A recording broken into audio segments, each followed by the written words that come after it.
This meeting is being recorded. All righty. Again, my name is Ben Humphries, and thank you for coming to watch our workshop about fiduciaries. We're going to try to make sure we understand what that big word means. It's a big legal word, and so we're going to try to cover some bases so people understand what they've gotten their family members into when they do estate plans. So it's the roles and responsibilities of the agents that you've appointed in your estate plan.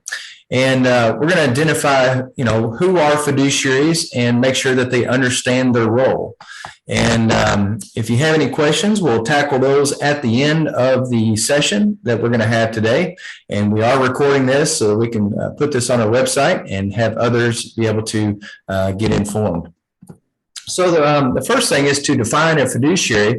A fiduciary is a person to whom property or power is entrusted for the benefit of another. So if you've done an estate plan, you have fiduciaries. The fiduciaries in your estate plan would be the person that you've appointed as your healthcare power of attorney or proxy.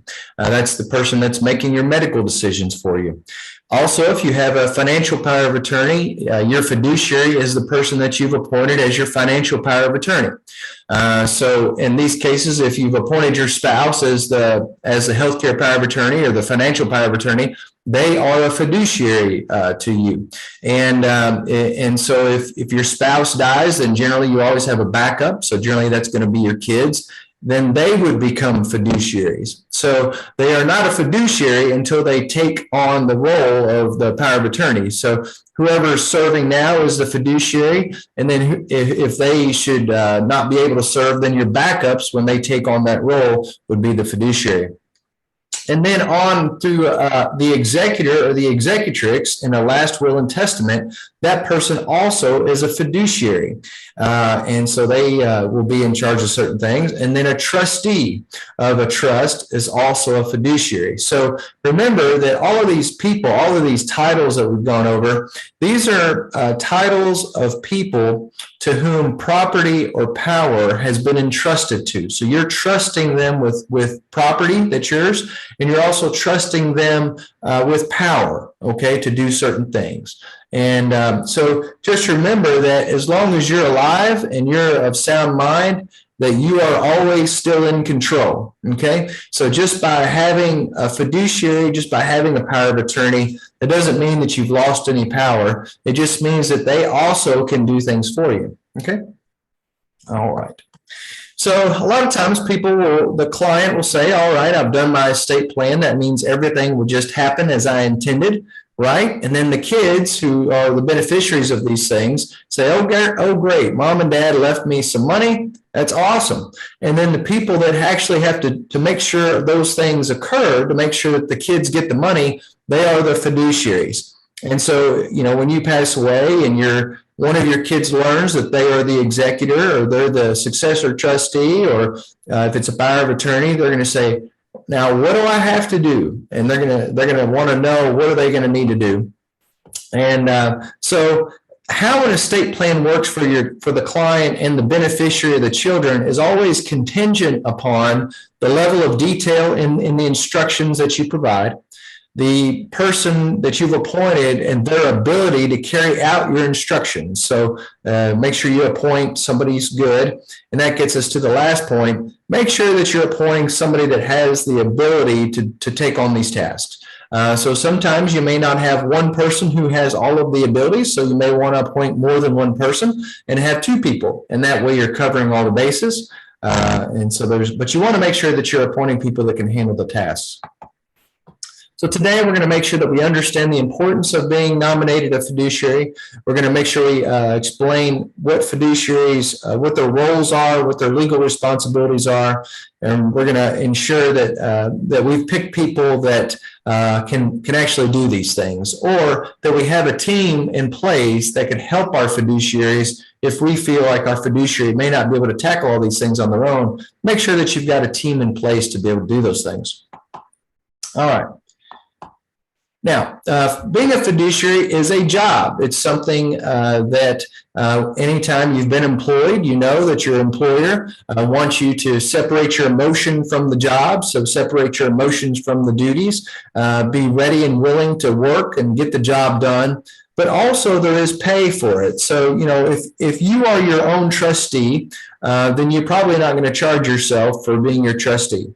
Or if your spouse is your power of attorney, they're probably not going to pay themselves. But if your children are taking on those roles and responsibilities, then the law and your documents do provide that they can be paid a reasonable amount. Generally, that reasonable amount is not to exceed 5% of your assets. Okay, that money that they get for that is deemed income. So it's just like a job. They will have to pay taxes on the money. And so a lot of times if you left everything in equal shares to the kids and it's not too much work, the kids you've appointed as your fiduciaries may not charge because they may say, I'm going to get the money anyways. Why should I charge myself a fee and then pay taxes on it? Okay, so they have that option. They don't have to charge a fee, but they can if they want to, because it is work and there's a lot to do. So a healthcare proxy, we always start out with the simplest document, that is the healthcare proxy. And a healthcare proxy is a legal document that authorizes somebody to make your healthcare decisions for you in the event that you're unable to do so. Okay, so as long as you can make your healthcare decisions, you're the boss, you're going to make those decisions. The healthcare proxy can only make decisions if you are unable to do so. Okay. The person that you've appointed is considered your proxy or your power of attorney. That is always an individual. So generally you don't appoint companies to make your healthcare decisions for you. We always appoint people. And the person actually becomes your healthcare proxy or power of attorney when you sign the document, like when you create the document, and also when you're no longer able to act on your own. Okay. So a person that's appointed as your healthcare power of attorney always has to maintain your best interest and your wishes regarding any decisions that they take. So if you are the healthcare proxy for your spouse, you still have to care and carry out the best interest and wishes of your spouse. The same thing for your kids. They are legally responsible for carrying out your best interest and your wishes. So a lot of people may be concerned, hey, I'm worried about appointing my kids. I'm worried they may just quote unquote pull the plug when I have a sprained ankle, right? And just understand that a healthcare proxy cannot do that. They have to carry out your best interest and carry out your wishes. Also, they are responsible for communicating with your medical professionals. Okay, they are the people that if you can't do it, they are the ones that are legally responsible for making sure that they're talking with your doctors, making sure they're getting you to the doctor's appointments, things like that. And so they have to remain vigilant. So at any point you lose the ability to make your healthcare decisions, the person you've appointed has to maintain the ability to take care of these issues, to tackle these issues, to remain vigilant on making sure these issues are taken care of. So a healthcare proxy should always be impartial, right? They don't want to have their own wishes. They want to be able to carry out your wishes and not let their own wishes interfere. They generally should be nearby if at all possible. That's not a requirement, but it's obviously the best.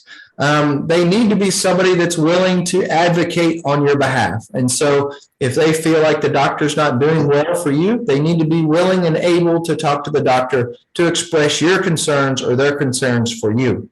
And generally, they should be assertive. They should be willing to assert your rights as a patient, your rights as somebody who needs care. They need to be able to communicate. And a background in healthcare is generally always a good thing. It's not required, obviously, but it's always generally a good thing. All right. Next, we'll move on to the financial power of attorney. The financial power of attorney is a legal document that authorizes another person to handle your legal or financial matters. The person who is the principal in that document is you. You are the one creating the document and giving authority. That person is called a principal. The person you're appointing is called an agent. Okay, so a lot of people say I'm the person's power of attorney, but in reality, the legal word for it is I'm the person's agent. Okay, and so an agent is somebody who's been nominated and who is granted authority to act. And a person becomes an agent or a power of attorney for somebody when you sign the document. So the power of attorney is effective when you sign the document. That's when it becomes effective. A power of attorney does not take away your ability to do anything. It just says that the person you've appointed can also do these things. All right. The powers and responsibilities of the agent are they act at your command. They are a person that has been appointed by you. And so you can fire them at any time. Also, they are required to act in your best interest. And so they cannot steal your money. They can't use your money for their own benefit. They have to always use your stuff for you. Also, they have to be able and willing to effectively communicate with your financial and legal professionals that work with you, such as the bank, your lawyers, your tax preparers, things like that. Okay. So again, the skills that a power of attorney should have are they generally should be impartial. You don't want a power of attorney that's going to have their own agenda. You want somebody that's going to carry out your agenda and therefore be impartial. You want generally, it's better to have somebody nearby. And so if you appoint your spouse, that's generally a nearby person. So you're generally covered there. Nearby is not a requirement, but it's always a good thing. You always want somebody who's trustworthy. And so if you've got a child who has issues with finances, you've got a child that has issues with criminal behavior, you have a child that has issues with even just being untrustworthy in general, that's not a person that you want to appoint. Also, there needs to be a person that is assertive. They're going to get to the bottom of issues. They're going to make sure that if you're due a refund, that you're going to get the refund. If you need to cancel a subscription to something that you no longer need because of your life has changed, that they're going to be willing and able to tackle those things. So it needs to be somebody that can communicate your wishes, desires, and best interest. It always helps that they be somebody that is willing or able to be organized. That means keeping a folder or a binder of your bank accounts, keeping a folder or binder of the bills they're paying, things like that. It's always a good thing if they have attention to detail and to be diligent. By diligent, I mean there's somebody that when a task has arisen, they're going to get it done generally within 30 days. You don't want somebody that's going to let things go and not get done. You want somebody that's going to get the job done. Okay. So those are all things that are skills that you don't have to have, obviously, but the more you have, more skills of those that you have, the better.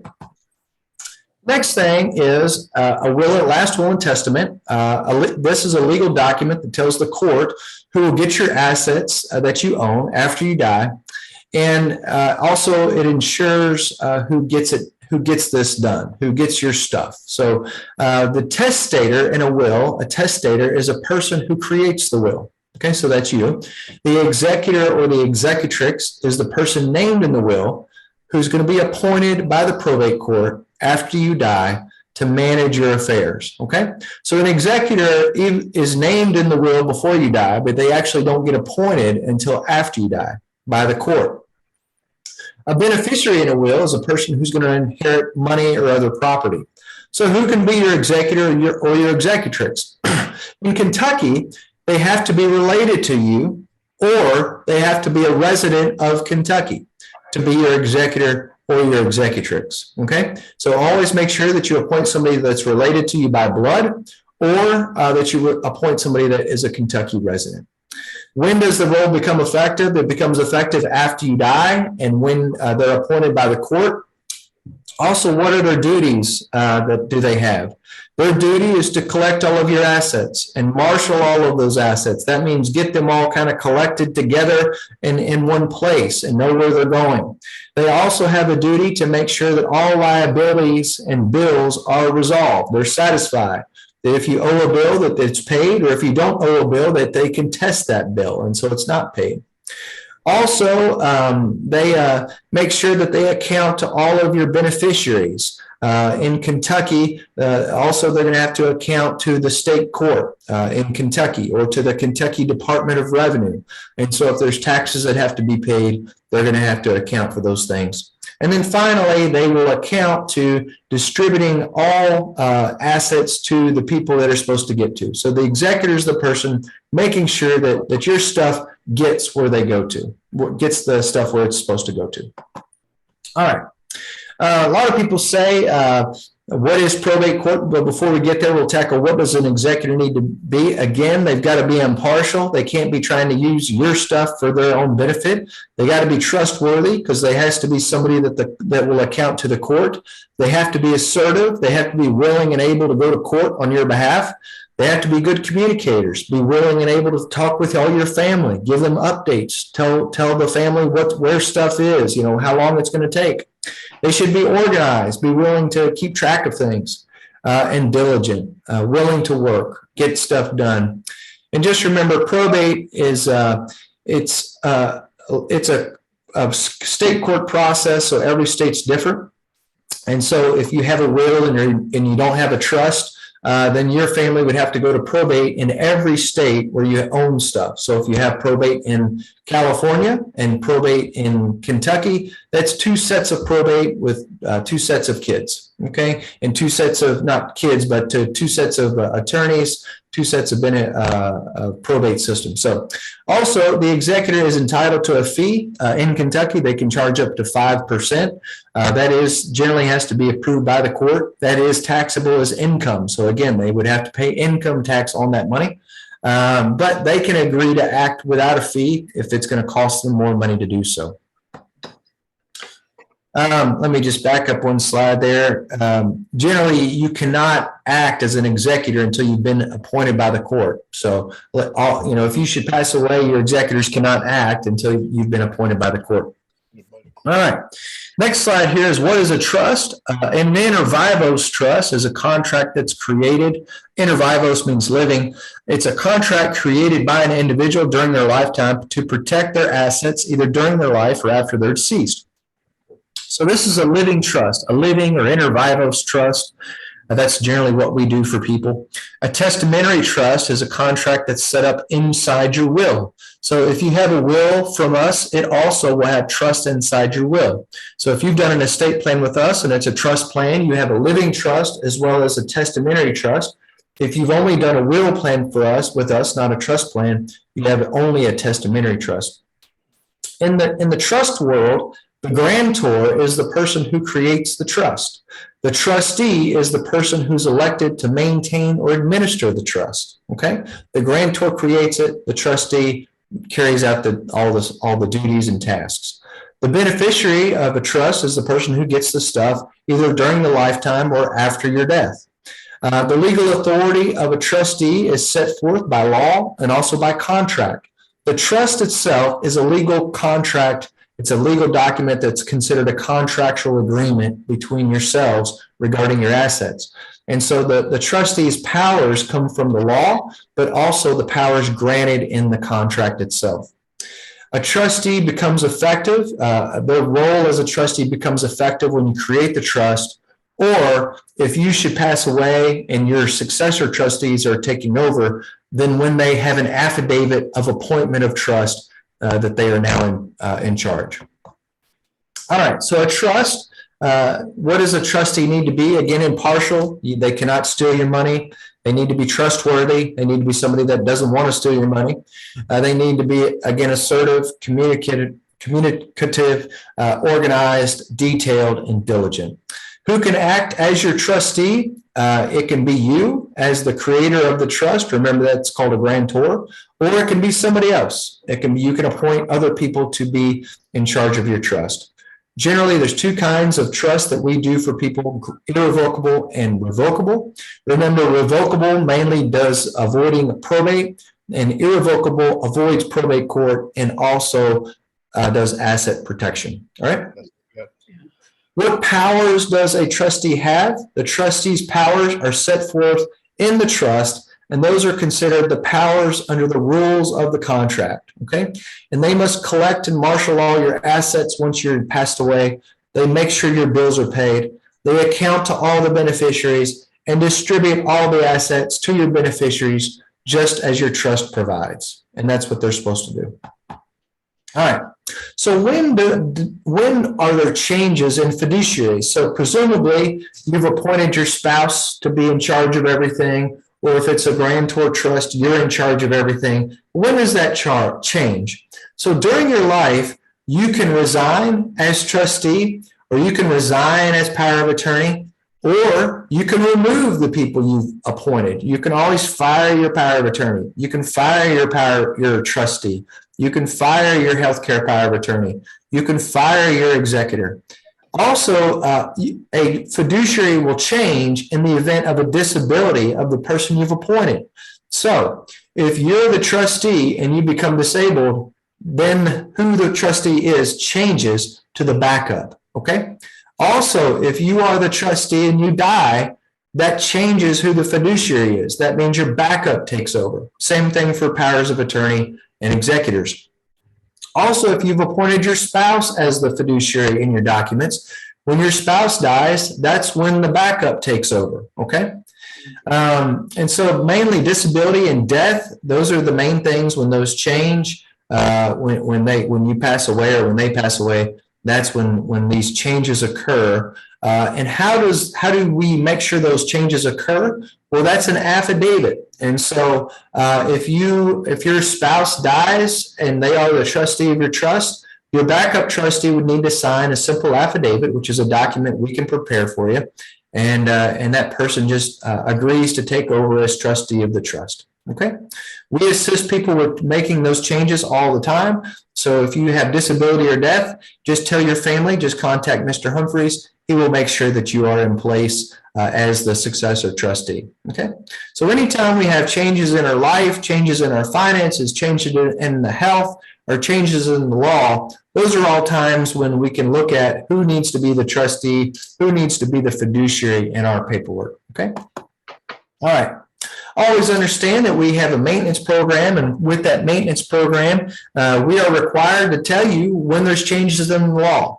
And so if a law changes regarding duties and liabilities, regarding the fiduciaries or other matters, we'll reach out to you and say, hey, look, you've appointed so-and-so as a fiduciary. The law now says this. That may not be a good idea. That's just one example. And so we reach out to you. And so if you're part of our maintenance program, you get free changes to your documents in the event that you have these life changes. And so that's an added benefit to our maintenance program. So again, reality is you've done your estate plan, you think everything's done and I don't have to worry about anything else. Then you pass away and the child goes, awesome, I got all this stuff. But the reality is one of those kids generally is the executor or trustee, and they're going to say, what do I need to do? And so the more instructions and details that you can provide for those family members, the better. The higher that person's ability to deal with these things, the better. So make sure you appoint somebody who is going to be a superhero for you and your family to make sure that your stuff gets to where it's supposed to get after you pass away. So what we learned today, just very quickly, was what a fiduciary is and what their liabilities are. We learned what's going to make a good fiduciary. We learned when fiduciaries change in your lifetime. That's disability and death, changes in the law, changes in their circumstances. If one of your fiduciaries becomes disabled themselves, that's a time when you need to make a change to your fiduciary. Okay. And so you, as a person that has an estate plan, always needs to maintain the ability to know whether or not the people you've appointed can handle these tasks. So if your child has had a stroke, if your child has had a car wreck, if your child is going through financial problems, criminal problems, and you previously had named them as a power of attorney or as a trustee, that would be a good time to make changes to your documents. Okay. So just make sure we keep that. So that means we have to maintain relationships with the people we've appointed so that we can make sure we've got the right people, the right superheroes in place. All right. So what's next is just make sure you understand your roles as fiduciary. Make sure you nominate the correct individuals to be the superheroes of your story. All right.